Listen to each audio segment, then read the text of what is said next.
Welcome to success classes. आज Laxmikanth chapter by chapter series के जो पास्ट ईयर क्वेश्चन पूछे गए हैं उनका ये हमारा आज का टॉपिक है मौलिक कर्तव्य। इसको आज हम कवर करने जा रहे हैं। इससे पहले हम कुछ और भी थोड़ी सी इम्पॉर्टेंट इन्फॉर्मेशन है उसको भी देख लेते हैं। हाँ, ये इम्पॉर्टेंट इन्फॉर्मेशन है। UPSC state PSC sociology optional Hindi माध्यम टेस्ट सीरीज प्रोग्राम कंटिन्यू चल रहा है। जो भी इंटरेस्टेड हो वो यहाँ से इस नंबर पे कांटेक्ट कर सकते हैं। और जीएस और निबंध प्रैक्टिस सीरीज चल रही है। जो भी इंटरेस्टेड हो इसमें कांटेक्ट करें। चलो आगे देखते हैं अपना मौलिक कर्तव्य। टॉपिक हमारा क्या है? मौलिक कर्तव्य। मौलिक कर्तव्य में हम देखें क्या है, मौलिक कर्तव्य क्या है।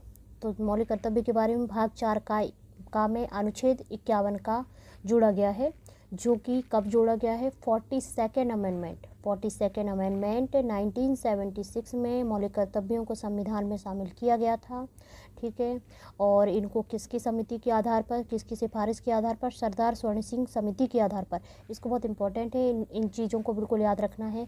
कुछ 10 से 12 इम्पॉर्टेंट न्यूज़ हैं इस टॉपिक की, मतलब विद अनुच्छेद, तो इनको याद कर लेना है क्योंकि क्वेश्चन बिल्कुल लाइन टू लाइन पूछते हैं। तो बिल्कुल याद करने में आप आगे रहना, और हर साल ही कुछ ना कुछ पूछा जा रहा है तो बिल्कुल इम्पॉर्टेंट है। सोवियत संघ के संविधान से प्रेरित है। सोवियत संघ के संविधान से प्रेरित है, ये भी इम्पॉर्टेंट है। ये पूछा जा सकता है, जैसे पूछा जाता है कि हिस्टोरी जो हमने कहाँ से क्या क्या लिए, तो ये भी देख सकते हैं। चलिए अभी इन अनुच्छेदों पर एक ब्रीफ नज़र डालेंगे और इसके साथ ही साथ में हम इसको पूरा कवर करा देंगे, और इसके बाद जब आप सेल्फ पढ़ेंगे तो आपका कंप्लीट हो जाएगा। चलिए देखते हैं क्या है। आ जाओ। इसमें क्या है कि 51 का भारत के प्रत्येक नागरिक का यह कर्तव्य होगा क्या, कि वह क्या करे? संविधान का पालन करे और उसके आदर्शों, संस्थाओं, राष्ट्रीय ध्वज और राष्ट्रगान का आदर करे और सम्मान करे। ठीक है, आदर करें। और इसके बाद आ जाते हैं स्वतंत्रता के लिए। देखो स्वतंत्रता की बात इधर भी। स्वतंत्रता के लिए, स्वतंत्रता कैसे? स्वतंत्रता के लिए हमारे राष्ट्रीय आंदोलनों को प्रेरित करने वाले उच्च आदर्शों को हृदय में संजोए रखें और उनका पालन करें।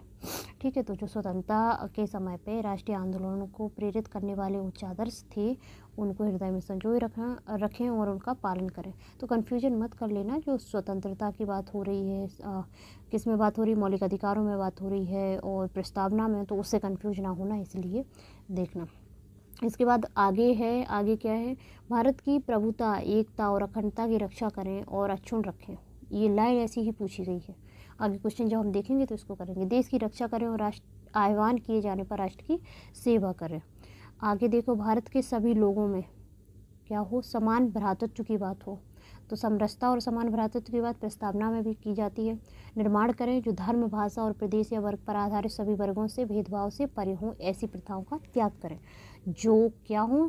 स्त्रियों के सम्मान के विरुद्ध हों। तो याद रखना कि स्त्रियों के सम्मान की बात की है, लेकिन सामाजिक आर्थिक कल्याण या कमज़ोर वर्गों के बारे में बात नहीं की है। हमारी सांस्कृतिक संस्कृति की गौरवशाली परंपरा का महत्व समझें और परिरक्षण करें।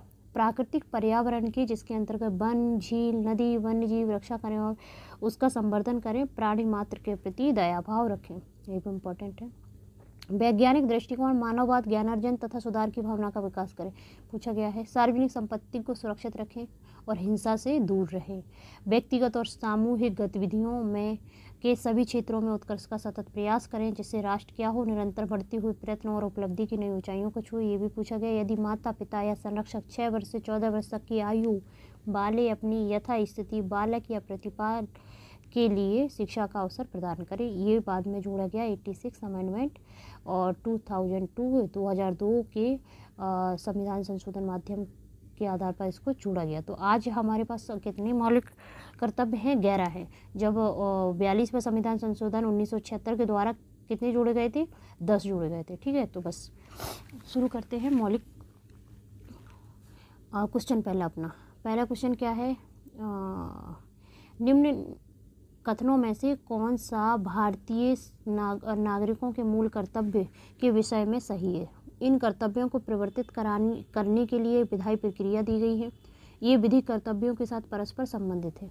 तो सबसे पहली बात, अभी हमने मौलिक कर्तव्य पढ़े तो उसमें कहीं विधिक प्रक्रिया की बात की गई है? जब विधिक प्रक्रिया की बात नहीं की गई है तो ये कर्तव्य विधिक कर्तव्यों के साथ परस्पर संबंधित भी नहीं होंगे। ठीक है कि इन कर्तव्यों को प्रवर्तित करने के लिए कोई विधायी प्रावधान भी नहीं है, तो ये तो रॉन्ग हो जाएगा।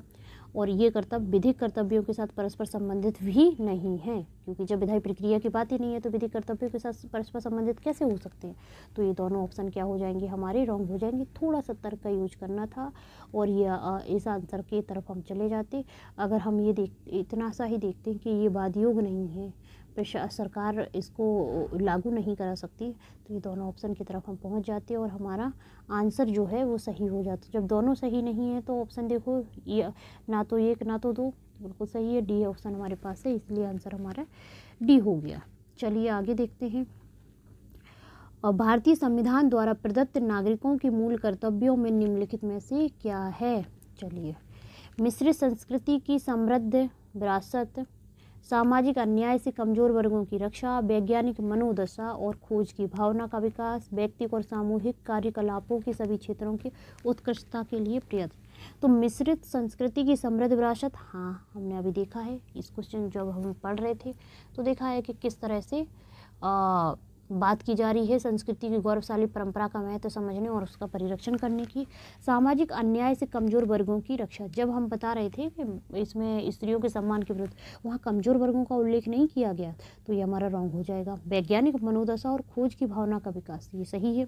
व्यक्तिगत और सामूहिक कार्यकलापों के सभी क्षेत्रों में उत्कृष्टता के लिए क्या करें, प्रयत्न करें, ये भी सही है। तो ऑप्शन हमारे कौन कौन सही होंगे, 1, 3 और 4। तो क्या इसमें है, जी हाँ, ये ऑप्शन नंबर हमारा क्या है, सी। तो डायरेक्ट हम पहुंच गए सी की तरफ। क्या है अगला क्वेश्चन, एक मिनट। भारत के संविधान में अंतर्राष्ट्रीय शांति और सुरक्षा की अभिवृद्धि कहाँ उल्लेख। तो अंतर्राष्ट्रीय शांति और सुरक्षा ये DPSP में है, इसलिए हम इस पर ज़्यादा बात नहीं करेंगे, ये बाय मिस्टेक आ गया। चलिए इसके बाद देखते हैं, मूल अधिकारों के अतिरिक्त भारत के संविधान का कौन सा भाग मानव अधिकारों की सार्वभौम घोषणा करता है। तो देखिए क्या है इसमें, इसमें ये आंसर, क्योंकि अब देखो ये मानव अधिकारों की बात हो रही है, सार्वभौम घोषणा की बात हो रही है, तो उद्देशिका का सार क्या है, हमारी उद्देशिका का सार क्या है, न्याय, स्वतंत्रता, समता, बंधुत्व संविधान के उद्देश्य हैं जो सार्वभौम घोषणा से संबंधित हैं, तो उद्देशिका भी हमारी सही है। राज्य के नीति निर्देशक तत्व क्या किसकी बात करते हैं, सामाजिक आर्थिक कल्याण की बात करते हैं, सामाजिक आर्थिक कल्याण की बात करता है।